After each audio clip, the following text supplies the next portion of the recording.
Westland အောင်မှာဂိုးသွင်းသွားပြီးအခုဒီ FA ဘွားကနေမကြွသေးဘူးလားပြည်သူများလုံးပဲမင်္ဂလာပါခင်ဗျာကျွန်တော်ရဲ့ရွှေ Sport News ကနေပြန်လည်ပြီးတော့ကြိုဆိုလိုက်ပါတယ် Westland ဂိုးသွင်းတာနဲ့ FA ဘွားကမကြွသေးတာနဲ့ဘာဆိုင်လဲဆိုတော့မေးလာခဲ့ရင် Westland တယောက်ဂိုးမသွင်းတာဘယ်လောက်ကြာသွားပြီလဲလို့ပဲပြန်မေးချင်ပါတယ်ပွဲပေါင်း20ပွဲဒီ Westland တယောက်ဂိုးသွင်းနိုင်ခြင်းမရှိဘူးဆိုရင်မှတ်တမ်းကဒိုင်စမွန်တယောက်တော့ကောင်းမွန်တဲ့မှတ်တမ်းတော့မဟုတ်ခဲ့ပါဘူးဒိုင်စမွန်တယောက်ဖြစ်နေဂိုးပေါက်အလောက်ကြာအောင်ပြောင်းမနေသင့်သလိုကိုယောက်ျားတယောက်လို့သတ်မှတ်ထားတဲ့လူတယောက်ဆိုရင်လည်း shorty လေးတစ်ပွေလောက်တော့ရှိထားသင့်နေတယ်လို့ပဲဆိုချင်ပါတယ်တချို့ရင်နှစ်ယောက်တော့တွဲနေချိန်မှာကိုကအခုထိတယောက်တော့မရှိပဲကိုကချိန်လိုက်သူများတော့ပါသွားလိုက်နေဖြစ်နေတာကိုညံပြင်းမှုကြောင့်ပါပဲအဲ့လိုပါပဲဒိုင်စမွန်တယောက်နေတဲ့ခြားသောကစားမတွေကတပွဲတဲ့2ဂိုး3ဂိုးထိသွင်းနေခဲ့ကြတဲ့အချိန်မှာကိုတိုင်းတကိုးတောင်ပုံမှန်သွင်းနိုင်ခြင်းမရှိဘူးဆိုတာကတော့တော်တော်လေးကိုညံ့တဲ့ဒိုင်စမွန်ဖြစ်နေတတ်မှတ်သွားမှာဖြစ်ပြီးကိုသွင်းနိုင်ခြင်းမရှိဘူးဆိုရင်လည်းအသင်းပေါ်အတွက်ပံ့ပိုးမှုတွေဖန်တီးမှုတွေကိုတော့လုပ်ပေးနိုင်တဲ့တယ်လို့ပဲဆိုချင်ပါတယ်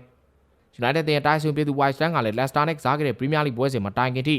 သူဟာ20ပွဲဆက်သွင်းဂိုးတွေလည်းပျောက်ဆုံးနေခဲ့သူခြေသွမ်းပြဖို့လည်းရုန်းကန်နေခဲ့ရသူပါဒါမှလည်းပြီးခဲ့တဲ့ညကစားခဲ့တဲ့ Leicester နဲ့ Game Power ပွဲစဉ်မှာတော့ Westland နဲ့ United အသင်းတို့ကသွင်းဂိုးတစ်ခုရယူပေးခဲ့ပြီးတော့သူ့ရဲ့ပျောက်ဆုံးနေတဲ့သွင်းဂိုးပြန်လည်ပြီးတော့ရယူသွားနိုင်ခဲ့ပါတယ် United ကစားပေါ်မှာပြီးခဲ့တဲ့ Sociedad နဲ့ပွဲစဉ်ကလို့ကျင်းတဲ့ဆရာကြီးမဖြစ်ခဲ့မိတ် Leicester အသင်းရဲ့စိတ်ပြတ်ချခြေသွမ်းကြောင့်အခက်အခဲကြီးမမရှိပဲအဝေးကွင်းမှာအဖိုးတန်3မှတ်ကိုရယူနိုင်ခဲ့ကြတာပါ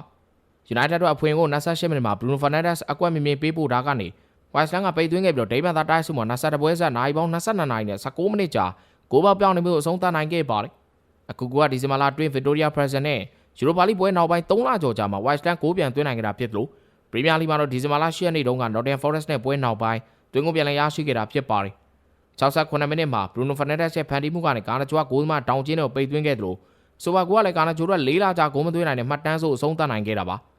ကာနာဂျိုနိုဝင်ဘာလအတွင်းဘိုဒိုကလင်းနဲ့ပွဲနောက်ပိုင်းပွဲပေါင်း25ပွဲ24နာရီ17မိနစ်ကြာမှဂိုးပြန်သွင်းနိုင်ခဲ့တာဖြစ်ပြီးပရီးမီးယားလိမှာနိုဝင်ဘာလ10ရက်နေ့တုန်းကလက်စတာနဲ့ပွဲမှာဂိုးသွင်းပြီးခဲ့တဲ့နောက်ပိုင်းအခုလက်စတာနဲ့ပွဲမှာပဲဂိုးပေါက်ကိုပြန်လည်ရှာတွေ့သွားတာပါ United အသင်းရဲ့နိုင်ပွဲအဓိကပုံဖော်ပေးကြတာထုံးစံတိုင်းအသင်းကောင်းဆောင် Bruno Fernandes ဖြစ်ပြီးတော့နှစ်ဂိုးဖန်တီးပေးခဲ့သလိုသွင်းဂိုးတစ်ဂိုးလည်းဒလော့ပေးတာနဲ့တတိယဂိုးသူကိုယ်တိုင်ကန်သွင်းခဲ့ပြီးတော့ကင်းပါဝါ3ဂိုးပြရလိုက်တဲ့ဒူဘက်နိုင်ရရှိသွားခဲ့တာဖြစ်ပါတယ်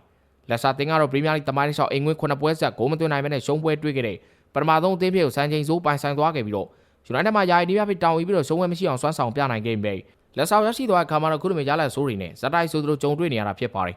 ဒါကြောင့် Leicester City နေပြယာဒူကနေထုတ်ပယ်ခံမှုရေပန်းစားနေကြတာဖြစ်ပြီးအသင်းကလည်းတန်းဆရာဖို့တော့တေချာတော့ရှိနေကြတာဖြစ်ပါတယ်လက်ရှိချိန်မှာတော့ United အသင်းကနောက်ဆုံးကစားထားခဲ့တဲ့ Premier League ပွဲ9ပွဲမှာတပွဲဆုံး2ပွဲသေး2ပွဲနိုင်ဆွမ်းမှတ်တမ်းနဲ့ရလဒ်ကောင်းတချို့ပြန်လည်ပိုင်ဆိုင်ပြီးတော့သူတို့ရ Premier League မှတ်ပေးချက်အဆင့်73နေရာထိကိုပြန်လည်ပြီးတော့တက်ရောက်လာခဲ့ပြီဖြစ်ပါတယ် United အသင်းကလက်ရှိဘောလုံးရာသီမှာ Premier League 29ပွဲကစား10ပွဲနိုင်12ပွဲရှုံးဆွမ်းမှတ်တမ်းကိုပိုင်ဆိုင်ထားပြီးတော့ရမှတ်38မှတ်နဲ့တူအဆင့်73နေရာမှာရပ်တည်နေကြတာဖြစ်တဲ့အတွက်ဥရောပဝင်တနေရာအတွက်တော့ Europa League ဖလားကိုရယူနိုင်မှာအဆင်ပြေပွဲရှိနေကြတာဖြစ်ပါတယ်